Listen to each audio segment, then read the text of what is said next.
ഹജ്ജിന്റെ ഈ നിബന്ധനകളൊക്കെ ഒത്തിട്ടും ഹജ്ജിന് പോവാതെ സാമ്പത്തികം ചെലവാകുമല്ലോ എന്ന് ഓർത്തിട്ടോ, അല്ലെങ്കിൽ അവിടെ ഒരു പക്ഷേ മിനയിൽ കല്ലേറുന്ന സമയത്ത് അപകടങ്ങൾ ഉണ്ടാകും, അതുകൊണ്ട് എന്റെ ജീവന് പ്രശ്നമാണ് എന്ന് ഭയപ്പെട്ടുകൊണ്ടോ, ഏതെങ്കിലും നിലയ്ക്ക് ഇത്രയും കഴിവുകളൊക്കെ ഉണ്ടായിട്ടും ഹജ്ജിന് പോവാതിരുന്നു കഴിഞ്ഞാൽ അങ്ങനെ അയാൾ മരിക്കുകയും ചെയ്താൽ വലിയ മക്കളാരും അനന്തരാവകാശികളിൽപ്പെട്ട മക്കളാരും ഈ ഇദ്ദേഹത്തിന്റെ ഈ ധനം എടുത്തിട്ട് പിന്നെ ഹജ്ജ് ചെയ്യിപ്പിക്കാതിരിക്കുകയും ചെയ്താൽ വലിയ ഒരു ശിക്ഷ അദ്ദേഹത്തിന് പാരത്രിക ലോകത്ത് കിട്ടൂലേ? കിട്ടുമെന്നുള്ളതാണ് ഇസ്ലാമികമായ തെളിവുകൾ നമുക്ക് നൽകുന്ന പാഠം. ബഹുമാനപ്പെട്ട ഉമർ ഇബ്നുൽ ഖത്താബ് റളിയല്ലാഹു അൻഹു പറഞ്ഞത് തന്നെ ഹജ്ജിന് ആപത്തുണ്ടായി അത് ചെയ്യാതെ ഒരാളിരിക്കുകയാണെങ്കിൽ അവൻ യഹൂദിയായോ നസ്രാനിയായോ മരിക്കട്ടെ എന്ന് വരെ പറഞ്ഞ ഹദീസുകൾ നമുക്ക് കാണാൻ സാധിക്കുന്നതാണ്. ഒരാളെ ഹജ്ജിന് പോവാൻ വേണ്ടി തീരുമാനമെടുത്തു. ഹജ്ജിന് ഇഹ്റാം കെട്ടുന്നതിന് മുമ്പ് ഇതിനു വേണ്ട തയ്യാറെടുപ്പുകൾ നടത്തിയ ശേഷം ഒരാൾ മരിച്ചു കഴിഞ്ഞാൽ അദ്ദേഹത്തിന് ഈ ഹജ്ജിന്റെ പ്രതിഫലം കിട്ടുമോ? അദ്ദേഹം ഹജ്ജ് ചെയ്യുന്നതിന് മുമ്പാണോ മരിച്ചത്? ഇപ്പോ ഒരു അനുഭവം ഉണ്ട്. എന്റെ നാട്ടിൽ തന്നെ ഒരു 2 വർഷം മുമ്പ് ഹജ്ജിന് പോകാൻ വേണ്ടി ഒരു ഭാര്യയും ഭർത്താവും ഒരുങ്ങി തയ്യാറെടുപ്പുകളൊക്കെ നടത്തി ഹജ്ജിന് പോകുന്ന യാത്ര പറയാൻ വേണ്ടി പോകുന്ന സമയത്ത് വണ്ടി ആക്സിഡന്റ് ആയിട്ട് ആ ഭർത്താവ് മരിച്ചു. അദ്ദേഹത്തിന് അല്ലെങ്കിൽ അദ്ദേഹത്തെ പോലെ ഹജ്ജിന് മുമ്പ് മരിക്കുന്ന ആളുകൾക്ക്, ഹജ്ജിന് ഇഹ്റാം കെട്ടുന്നതിന് മുമ്പ് മരിക്കുന്ന ആളുകൾക്ക് ഈ ഹജ്ജിന്റെ കൂലി കിട്ടുമോ? ഈ നിയ്യത്തുണ്ടാകുമ്പോൾ ആ കൂലി ലഭ്യമാവോ? അതിനെ സംബന്ധിച്ച് യാതൊരു സംശയവും ഉണ്ടാവേണ്ടതില്ല. ആരെങ്കിലും ഹജ്ജിന് വേണ്ടി പുറപ്പെട്ടു, അവൻ ആ ഹജ്ജ് ചെയ്യാൻ സാധിക്കാതെ അവൻ മരിക്കുകയോ അപകടപ്പെടുകയോ ചെയ്താൽ ഫഖദ് വഖഅ അജ്റുഹു അലല്ലാഹ്, അവന്റെ ആ ഹജ്ജിന്റെ പ്രതിഫലം അവന് നിർബന്ധമായും അള്ളാഹുവിന്റെ മേലിൽ ഉണ്ടായിരിക്കുന്നു, അതുണ്ട് എന്നുള്ളത് ഹദീസ് കൊണ്ട് സ്ഥിരപ്പെട്ടതാണ്. നമ്മുടെ നാട്ടിലെ ചില സമ്പന്നന്മാര്, അതെ, അവർക്ക് സാമ്പത്തികമായി അള്ളാഹു വലിയ അനുഗ്രഹങ്ങൾ കൊടുത്തിട്ടുണ്ട്.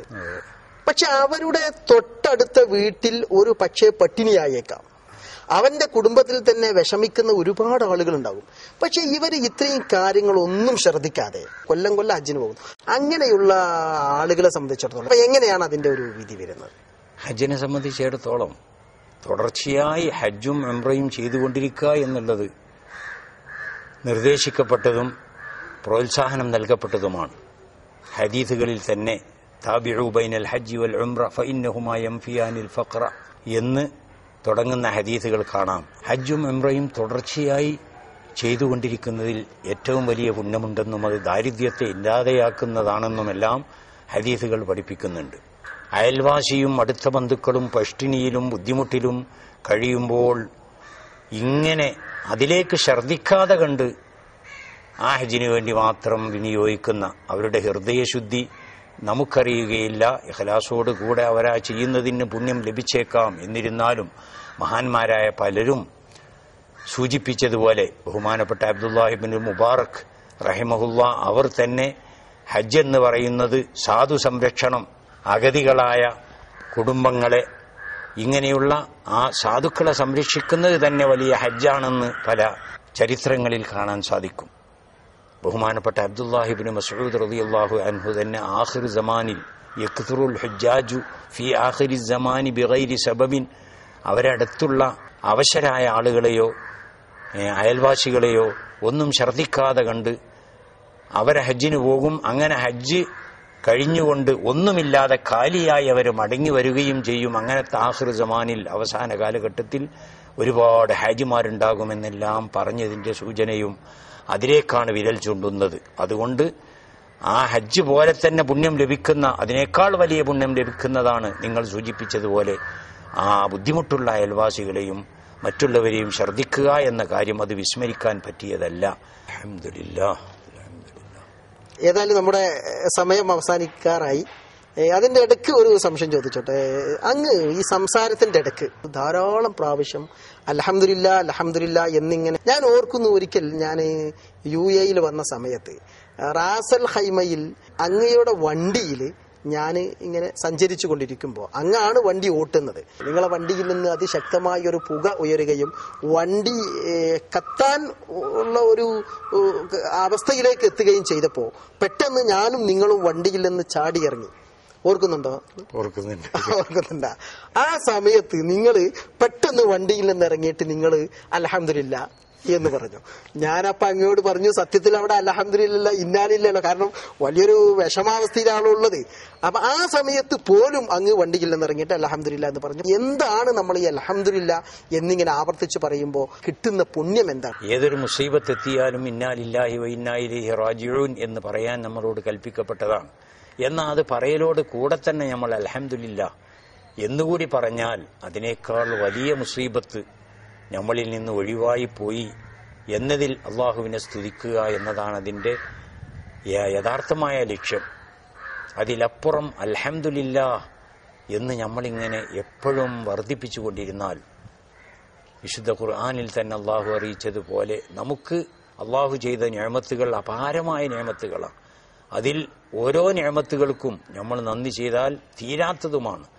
ഈ അൽഹംദുലില്ലാ എന്ന ആ വാക്ക് തന്നെ ഏറ്റവും പ്രധാനപ്പെട്ട ദുആ, അഫ്ളലു ദുആഇ അൽഹംദുലില്ലാ എന്ന ആപ്തവാക്യത്തിൽ നമ്മൾ കേട്ടിരിക്കുന്നതിൻ്റെ ഉദ്ദേശവും അത് തന്നെയാണ്. അതുകൊണ്ട് അതൊരു ദുആ പോലെ അള്ളാഹു നമുക്ക് വലിയ ആഫത്തുകളെ തടുക്കുകയും അതുപോലെ മറ്റനുഗ്രഹങ്ങൾ ചൊരിഞ്ഞു ചെയ്യുമെന്നുള്ളതാണ്. അള്ളാഹുവിനെ സ്തുതിക്കുക എന്നുള്ള ആ പദം എപ്പോഴും നമ്മളിൽ നിന്ന് ഉണ്ടാവേണ്ടതുമാണ്. ആ നിലക്ക് നമ്മളോട് പ്രോത്സാഹിപ്പിച്ചതും ഒരുപാട് പ്രതിഫലങ്ങൾ ഉള്ളതുമായ ഒരു വാക്കാണ് അൽഹംദുലില്ലാ എന്നുള്ളത്.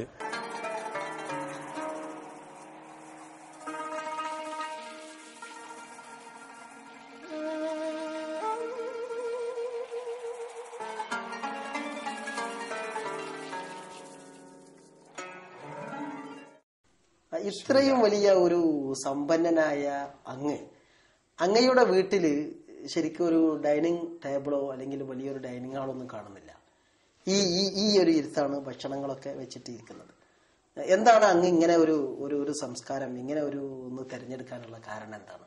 ആ ഭക്ഷണ രീതിയിൽ നമ്മളെ മുൻഗാമികൾ, മഹാന്മാർ, ഉസ്താദുമാരിൽ നിന്നൊക്കെ പകർത്ത ആ ഒരു സ്വഭാവം, സുന്നത്തായ സ്വഭാവം, അതായത് ഭക്ഷണം ടേബിളും വെച്ച് തിന്നതിൽ ഉത്തമക്കുറവ് ഉണ്ട് എന്ന് മനസ്സിലാക്കി മാ അകല റസൂലുള്ളാഹി സ്വല്ലല്ലാഹു അലൈഹി വസല്ലം അലാ ഖുവാനിൻ, അത് ഉയർന്ന മേശ, ഉയർന്ന സ്ഥലം. അപ്പൊ അവിടെ ഭക്ഷണം വെച്ചിരിച്ച് തിന്നിട്ടില്ല എന്ന ഹദീസിൽ പറഞ്ഞ അടിസ്ഥാനത്തിൽ ഈ നിലയ്ക്കിരുന്ന് തിന്ന് തവാദുൾ, ഒരു താഴ്മയുടെ ചിഹ്നം എന്ന നിലക്കാണ് ഞാനിത് തിരഞ്ഞെടുത്തുകൊണ്ട്, സാധാരണ സ്വഭാവത്തിൽ നമ്മളെ വീടുകളിൽ നിന്നൊക്കെ സമ്മർദ്ദമുണ്ടെങ്കിലും അങ്ങനെയുള്ള ടേബിൾ പരിപാടി ഇല്ലാതാക്കിയതിന്റെ ഉദ്ദേശം ഇത് മാത്രമാണ്.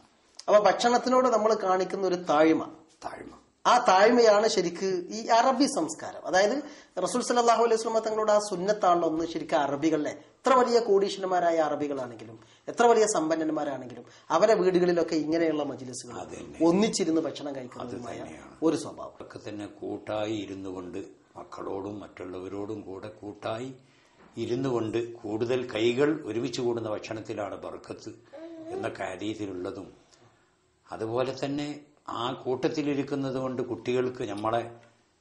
കുട്ടികൾക്ക് വരെ ആ ഭക്ഷണ രീതിയുടെ അദബ് മര്യാദ പഠിപ്പിക്കാൻ സാധിക്കുന്നൊരു ചുറ്റുപാട് കൂടി അതിലുണ്ടാകുന്നുണ്ട്. കൂട്ടായിരിക്കുന്നതിൽ ബിസ്മി ചൊല്ലിക്കൊണ്ട് മാത്രം, ആ ബിസ്മി തന്നെ ഉറക്കെ നമ്മളൊന്ന് പറഞ്ഞാൽ കുട്ടികൾ ഓർക്കും, മറന്നവർ ചൊല്ലും. അതുപോലെ തന്നെ വലത് കൈകൊണ്ട് തിന്നുക, കുടിക്കുക, ഇങ്ങനെയുള്ള ഈ സുന്നത്തുകളൊക്കെ അങ്ങനെ ഇരുന്ന് തിന്നുന്നത് കൊണ്ട് പ്രത്യേകമായും അത് പാലിക്കപ്പെടാൻ സാധിക്കുമെന്നത് തന്നെയാണ് ഇതിലൊക്കെയുള്ള യുക്തിയും അറബികളുടെ ആ സ്വഭാവത്തിലുള്ള ബർക്കത്തും അത് തന്നെയാണ്. ഏതായിരുന്നാലും ഈ ഹജ്ജിനെ കുറിച്ചും ഹജ്ജിന്റെ അനുഭവങ്ങളെ കുറിച്ചൊക്കെ ഇത്രയും സമയം നമ്മോട് സംസാരിച്ച പ്രമുഖനായ പണ്ഡിതൻ ബഹുമാനപ്പെട്ട ഷേഖ് അലി മുസ്ലിയാർക്ക് എല്ലാവിധ അഭിനന്ദനങ്ങളും അർപ്പിക്കുന്നു. അള്ളാഹു ദീർഘായുസ് പ്രദാനം ചെയ്യുമാറാവട്ടെ. ഓക്കെ, അസ്സലാമു അലൈക്കും. വഅലൈക്കും അസ്സലാം വറഹ്മത്തുള്ളാഹി വബറകാതുഹു. ജസാകുമുല്ലാഹു ഖൈറൻ. ജഅലനല്ലാഹു ജമീഅൻ മിൻ ഇബാദിഹി സ്സാലിഹീൻ.